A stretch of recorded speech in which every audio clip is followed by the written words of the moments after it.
Right, so hello and welcome back to Books and Things, and welcome to another Victober video. And today, let's talk about the Brontes.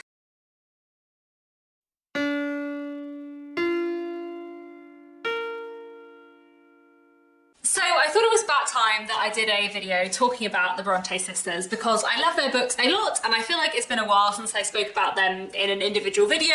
Many years ago on BookTube I did a Bronte week where I talked about all 7 of the novels by the Bronte sisters and ranked them from my least favourite to my favourite, doing individual book reviews for each one. That was many years ago now and I have reread every Bronte book since then, so I thought it was about time that I did an updated ranking and I thought I would do it all in one video today. So today I'm going to have a bit of a chat about the things that I love about the Brontes, both like as a collective trio and individually, and then I'm going to do a bit of a ranking from my least favourite Bronte book to my favourite Bronte book. I love the Brontes very much, and they are 3 of my favourite authors, and they're 3 authors that very much got me into Victorian literature as a teenager. I'm actually wearing a Jane Eyre top today, which you won't be able to see for most of the video, but I know I'm wearing it and that pleases me. The Brontes have been hugely influential authors for me, both in terms of like steering my own reading from a young age, but also in terms of my writing, as well as being a reader. I'm a writer, and my debut novel, The Secrets of Hartwood Hall, is coming out early in 2023, and it is heavily inspired by the Brontes novels, especially by Jane Eyre and Anne Bronte's 2 novels. Those 3 novels have been so influential on my debut novel, that now feels like a very good time to make a video talking about the Brontes, because the Brontes have been very much in my head recently and for the last few years while I have been writing and editing that book. So let's talk about the Brontes today. So if you don't know who the Brontes are, they are 3 sisters who were alive in the Victorian period, Charlotte Bronte, Emily Bronte and Anne Bronte.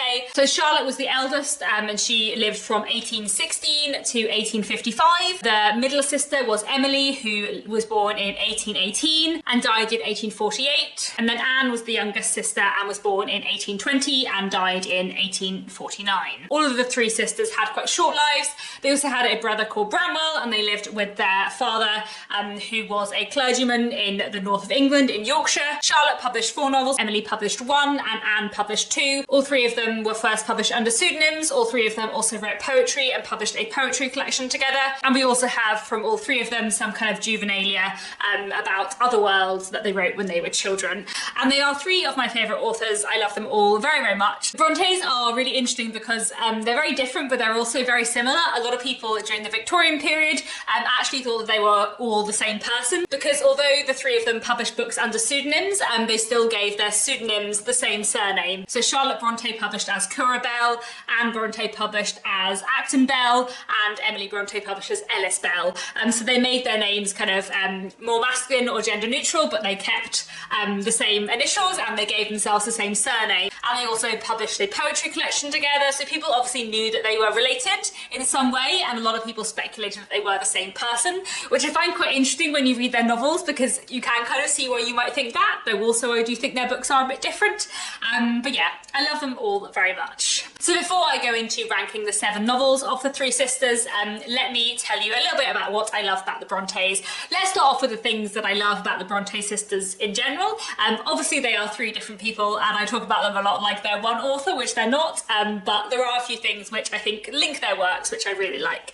So one thing that I really love about all of their books is I think all of them are fantastic at atmosphere, and especially their books which are set in the north of England. I feel like they create the atmosphere and the setting incredibly well, and I love the atmosphere of their novels hugely. I also really like that all 3 Bronte sisters wrote really brave novels. That may seem like a strange way of putting it, but I don't know quite how else to say it. All of them wrote novels which were breaking a lot of taboos, and they wrote novels which were setting out to explore taboo issues. In The Tenant of Welfare Hall, Anne Bronte writes about the inequalities women face within marriage and also about alcoholism. In Agnes Grey, she writes really frankly about the bad treatment that many governesses face. In Jane Eyre and Valette, Charlotte Bronte deals with heroines who want to grasp happiness for themselves and who do not accept that society thinks they are not equal to men. And Jane Eyre also deals with a lot of other very taboo subjects. I'm not going to explain what because I want to keep this video spoiler free, but Jane Eyre Eyre did deal with a lot of big themes for the Victorian period, and Shirley as well features lots of characters who are quite unusual for the Victorian period. Shirley is a really interesting character, and she was definitely quite a unusual heroine for the Victorian period. And then Wuthering Heights, of course, is taboo in like every single way. Wuthering Heights is such a bizarre, strange, violent, crazy book. I love it so much, but it deals with a lot of very taboo issues, and it deals with a lot of things that were very, very scandalous. People in the Victorian period firmly believed that Wuthering Heights was written by a man because they didn't believe that a woman could possibly have written something so scandalous. But yes, I really like the fact that all three Bronte sisters wrote these really brave, kind of groundbreaking novels that look at very taboo issues in a really fantastic way. I also really like the way that the novels of the Bronte sisters look at the positions of women within the world, especially of women who are working in various different fields. I really like the way that both Charlotte and Anne write about teaching, and Anne also writes about being an artist as well in The Tenant of Welfare Hall. And I find the kind of exploration of sort of female independence through work really interesting in the Brontes books. Another thing that I really enjoy about the Brontes novels is how they play with narrative form and structure. This is especially the case for Emily with Wuthering Heights, which has a crazy, mad, strange structure of many stories within many stories. It's wonderful. And The Tenant of Welfare Hall also has a story within a story and two different perspectives, kind of frame narrative thing going on, which works really well. Anne and Emily are definitely the most experimental with form, but I also feel like Charlotte Bronte did interesting things with tense and perspective. Shirley is written in the third person past tense, and Charlotte's other three novels are written in the first person past tense. However, Charlotte Bronte does like play with present tense sometimes in like a really key scene. There are a few scenes in Jane Eyre where she suddenly moves from past tense to present tense to like really make the scene really immediate in a way that is really interesting and very inventive. So I really like the way all three sisters play with form and structure. Moving on to things I like about the three sisters individually. Let's start off with Charlotte Bronte, as she was the elder sister. One thing that I love about Charlotte Bronte's books a lot is her interest in character psychology. I feel like her books explore loneliness and kind of mental health and underconfidence in a really powerful way, and I really like how she kind of draws her characters' psychologies and how she really looks closely into their minds. I feel like that's one thing that I really, really love about her books. I also really like the way that her books look at the position of women who are working. Obviously, I've already touched on this a bit, but the way that her books look at teaching and the position of women who kind of don't have money but do have education, and that like ambiguous class is something that I find really interesting in her books. And then the other thing that I do really like about Charlotte Bronte's books is her unusual love stories, because even though I know that like many of her love interests may be somewhat problematic in multiple ways, I also feel like the way that Charlotte Bronte writes love stories, the way she writes dialogue between characters who are like intellectual equals, I suppose, and the kind of like teasing she writes. Basically, her Victorian flirting is written very, very well, but I also really like that her love stories are often love stories between people who are not typical heroes or heroines in many, many ways. I feel like the way she writes very atypical love stories is really cool and something that I really, really enjoy in her books. Moving on to Emily Bronte. One thing that I really love about Emily Bronte is her writing. I think all of the Bronte sisters have beautiful writing, but Emily Bronte's writing is probably my favourite. In pure terms of like, this sentence is majestically crafted, Emily Bronte I think is the best. Like, her writing is amazing. I know so many bits of Wuthering Heights off by heart because I just love the way that she writes, and I think her writing is just absolutely stunning. And another thing that I really like about Emily Bronte is like the weirdness of her book and the way she looks at kind of like the unreal and the supernatural, or even not necessarily the supernatural, but just like stretching the believable to its limits. I love Wuthering Heights so much, but one of the things I love about it is like the wildness and the strangeness of it, and the ways bits of it feel like so weird that you don't quite believe they're real, but also because of the way they're written, you sort of do. And I really love the way that that is done in Wuthering Heights. And then moving on to Anne Bronte, conversely, one of the things I really like about Anne Bronte is her realism. I feel like Anne Bronte is much more concerned with realism than her two sisters. Saying that, I feel like Charlotte Bronte is very concerned with like psychological realism, but not necessarily like realism of events, if that makes sense. Like there are some weird bits in Jane Eyre. I feel like Anne of the three sisters is the most concerned with realism, and I feel like I really like the way that Agnes Grey paints a very realistic portrait of what it was like to be a governess at the time, and The Tenant of Welfare Hall is also very concerned with painting a very kind of realistic portrait of a marriage. Another thing I really like about her books is her insight into characters. I feel like she's very good at creating very realistic characters. And I don't think she's necessarily interested in like the internal psychology as Charlotte Bronte, but I feel like she's very interested in like the behaviour, and her characters all feel very real in a way that works really well for me. And then finally, another thing that I love about Anne is the way she looks at gender. I feel like I have already mentioned that I like this in all the Brontes books, but I feel like especially in Anne's writing, and especially in the 10 of Walter Hall, the way that she explores gender politics is fantastic. So those are some of the things I love about the Brontes, and now let me give you my updated ranking of their books. So let's start with my least favourite Bronte novel, and we'll work my way up to my favourite Bronte novel. There are some things which are joint ranked, which didn't used to be joint ranked. The last time I did a ranking of the Bronte books, many years ago, and also the kind of top 3 have slightly moved around a little bit. But anyway, let me start off with my least favourite Bronte book, which has always been my least favourite Bronte book, and that is The Professor. I don't dislike The Professor, I just think that all of the themes that Charlotte Bronte wanted to explore in The Professor, she just explores so much better in Valette. So The Professor is a novel, a short novel which Charlotte Bronte wrote early on in her life. The Professor wasn't actually published during Charlotte Bronte's lifetime, it was published 2 years after her death, and so possibly she would have revised it or not published it if she had lived longer. It's hard to tell because I do think, as I've already said, that she revisited a lot of the themes of The Professor in Valette. The Professor is about a young man who is struggling to find a place for himself and a career in England. So he leaves England, goes to Belgium, settles in Brussels and becomes a teacher there, and it's about his reactions with various people around him, including one of his pupils. I do like The Professor. There are some things I like about it. I find the main character slightly frustrating in places, but in general, like I've already said, I just feel like The Professor was a rehearsal for Valette, and I don't know if Charlotte Bronte would have wanted it to be published. I feel like she revisited and reworked a lot of the themes and kind of elements of characters, I suppose, from The Professor and put them in Valette. And so I love Valette hugely. I'll talk about that in a minute, but I feel like The Professor would maybe be a book that you'd like more if you read it before reading Valette, but I read Valette first and I love Valette hugely, and therefore The Professor is always a little bit disappointing for me. So The Professor is the only Bronte book that I don't love. The other 6 books by the Bronte sisters I love hugely. The next 2, number 5 and 6, I'm actually going to say are joint because I can't really decide whether to put Agnes Grey or Shirley next. Let's say Agnes Grey at number 6, but basically Agnes Grey and Shirley are joint because basically I feel like Agnes Grey is a more perfect book for what it is, but I feel like Shirley is a more interesting book. Like I feel like Shirley is dealing with more interesting themes, but it's slightly less perfect, if that makes sense. But anyway, Agnes Grey is a wonderful book which is about a young woman called Agnes Grey who, after her family kind of lose some of their fortune, she decides to go out and be a governess to try and contribute to the family, and she works for 2 different households that are very different, one in which she is treated kind of very badly, and one in which she is not treated cruelly but is treated in a very patronising fashion. And the book is a bit of a love story, but mostly it's about Agnes's work as a governess. It's trying to be a very kind of realistic portrait of what it was like to be a governess at this time. It's a really fantastic novel. Like I said, I think it's sort of perfect for what it is,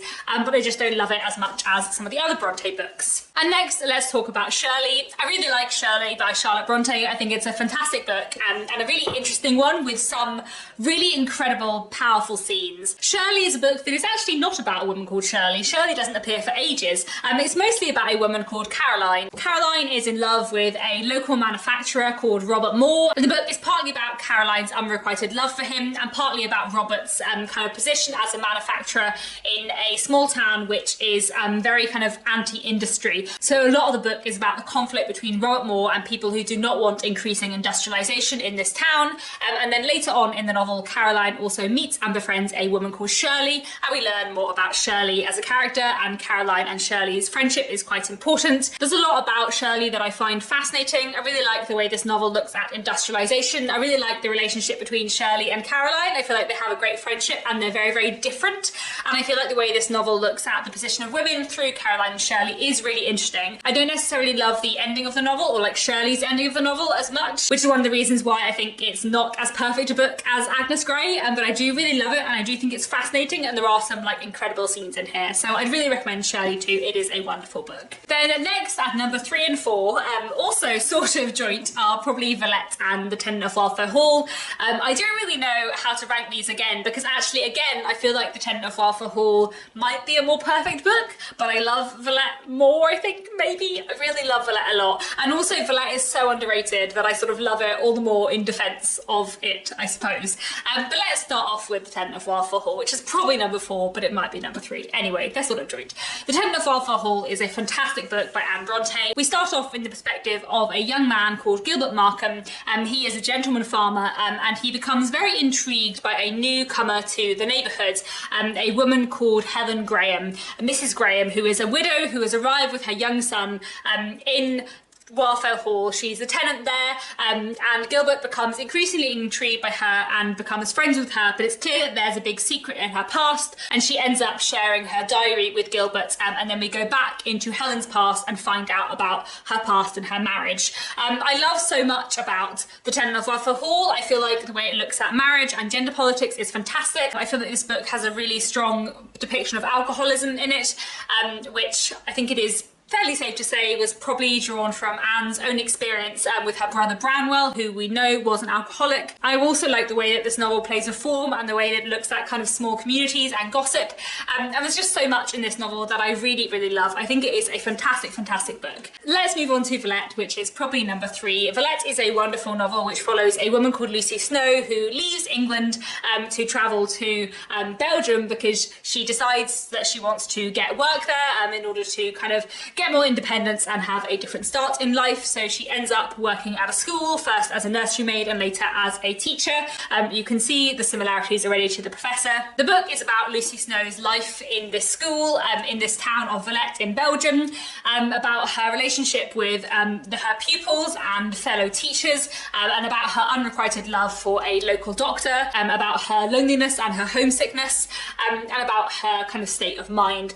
There's so much I love about Valette. I think it is a fantastic novel. I also think it's a novel where if you find Jane Eyre slightly disappointing or slightly too tied up, then you might really like Valette because it is a slightly different novel. I also really like the plot structure of Valette, and it's one of those Victorian novels where I really didn't guess the ending until quite far on, which is quite unusual for Victorian novels. Like, I'm usually quite good at guessing where things are going, and Valette was a novel that took me by surprise when I first read it, which I really, really liked.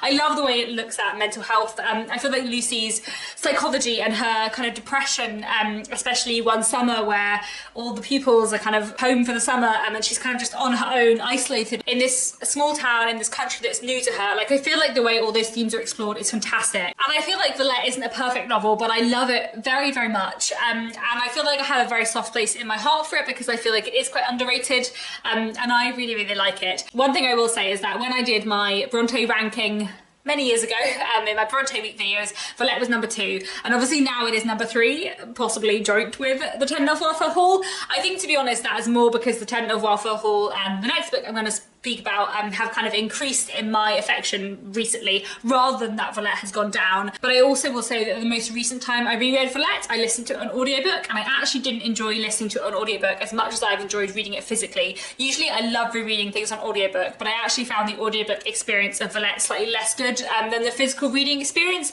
I think partly because there's quite a lot of it in French, and when I was reading it physically, I just Google translated stuff, whereas when I was listening to an audiobook I sort of didn't, and then I kind of missed things. So I think I'm also partly like coloured by the fact that my most recent reading experience of Valette wasn't the best reading experience of Valette I've ever had, and partly as well because I've said I found the plot of it surprising. Obviously that was like extra enriching the first time I read Valette, and is slightly less so on a reread, but I do really love Valette and I would highly recommend it. I think it is a truly fantastic book. But at number 2, my second favourite Bronte novel would have to be Jane Eyre by Charlotte Bronte, which I love hugely, hugely, hugely. I mean, maybe this is joint with the next book, joint with number 1, but it also sort of isn't, but it also It also sort of is. Maybe it's another case where I think the next book is the better book, but Jane Eyre has a very strong hold on my heart. Jane Eyre is a wonderful business romance which tells the story of Jane Eyre from her childhood into her adulthood. We meet Jane Eyre when she is, I think, about 10 years old. She is an orphan, she lives with her aunt who doesn't want her, and she is sent away to school. And we follow her through her school days until she is 18 and becomes a governess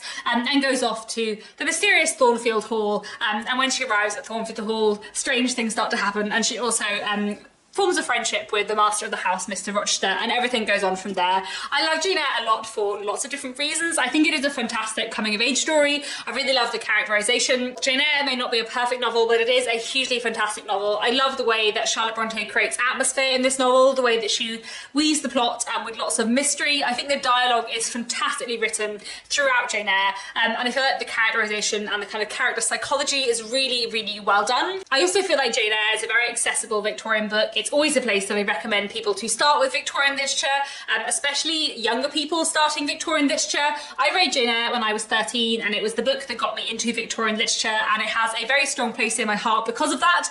Basically, I read Jane Eyre and I loved it so much that I went and read all the other Victorian books that I possibly could, and that is why I am the person I am today, basically. So Jane Eyre has a very strong place in my heart for that, and I feel like Jane Eyre is an especially good classic for teenagers because it deals a lot with like issues of self-confidence and self-doubt, and I feel like that is very relevant to a lot of teenagers. And in general, I just love it so much, and I think it is fantastic. So yes, it is one of my favourite books of all time. But the Bronte book that I love more than Jane Eyre is Wuthering Heights, which is #1, my favourite Bronte novel. I do love Jane Eyre so much, but also I love Wuthering Heights. And I feel like Wuthering Heights has been really enriched for me because I have studied it twice, both at school and at university, and both times I've reread it a lot of times. So Wuthering Heights is one of my most read books ever. I think Pride and Prejudice might have overtaken Wuthering Heights now, but I'm not sure. I have reread Wuthering Heights at least 10 times, probably more, and I just love it a lot. Wuthering Heights is a bizarre, strange, weird, completely, utterly odd book, which tells the story of these two feuding families, I suppose, the Earnshaws and the Lintons. The Earnshaws and the Lintons live in rural Yorkshire, and then into the midst of these families comes a little boy called Heathcliff, who is adopted by the Earnshaw family. No one knows where he's come from, but he is brought up by the Earnshaw family, and he is going to disrupt the lives of everyone. But this novel is not told from any of these characters' perspectives. It is in fact told from the perspective of a man called Lockwood, who turns up in Wuthering Heights in order to rent a house off Mr. Heathcliff, and when there he meets a servant called Nellie Dean, who tells him the story of these two families, and we kind of follow everything through Nellie Dean's perspective, sometimes moving into other characters' perspectives when they have told Nellie Dean stories of their lives. So basically everything is filtered through many layers of narrative unreliability in the most wonderful way. Wuthering Heights is very much a love-hate book, and I understand completely why. I think there are 3 main reasons why people don't like Wuthering Heights. One is that it's a really strange book. Like, the narrative structure is really odd, and the plot structure is really odd, all the doubling between generations, which I love, and how that like affects the plot structure is very weird. Even like the language used and the dialogue, the words people say and the things people do, it's all really weird, and that's one of the reasons why I love it, but I totally get that that's not for everyone. Another reason why people dislike Wuthering Heights is because all the characters are kind of awful people, and I kind of agree, but I kind of love it for that too, especially because, like, I know Heathcliff is a horrible person, but also I feel for him, and I feel like the fact that Emily Bronte can make you feel, or can make some people feel, for these very despicable people is really powerful. And also, like, Hareton is wonderful, and I love him, and he is a good person, so, you know, they're not all horrible. And the third reason why a lot of people dislike Wuthering Heights, I think, is because a lot of people think that it's going to be a great love story, and it is absolutely not a great love story. It is a terrible love story about terrible relationships and really messed up people. But what it is a fantastic tale of revenge and kind of family feuds and complicated social issues in the kind of late 18th century. It was written in the Victorian period, but it's set in the late 18th century. And I love that about it. I love the revenge story in here. I love Mr. Heathcliff as a character, and his relationship with all of the characters around him. I love the strangeness of this book, and I love everything about it. And I think it is incredible, and it's very weird, but I don't care because I love it. And it's also because it is so intricate and weird, and there's so many like narrative gaps of things we don't know. Every time I read it, I get something new out of it every single time, and I love it so much, and I think it is incredible, and I highly recommend it. So there we go, that is my ranking of the Brontes, and that is a little bit about why I love the Brontes. Please do let me know down in the comments if you like the Brontes. What is your favourite Bronte book? What is your least favourite Bronte book? Have you read all their books, and would you like to? That's all for now. Thanks so much for watching, and I'll be back very soon with another bookish video.